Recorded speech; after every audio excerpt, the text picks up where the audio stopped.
Okay, ladies and gentlemen, this is a video response to the challenge of the one-handed field strip for any Glock. Here we go. We'll drop the mag. Gun has been safety checked.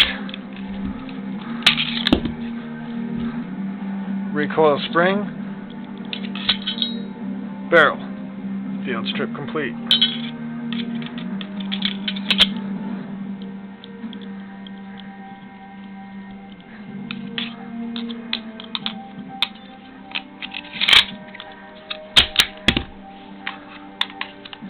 Pop your mag back in.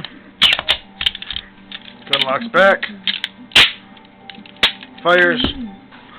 There you go. One-handed field strip, Glock 22 RTF.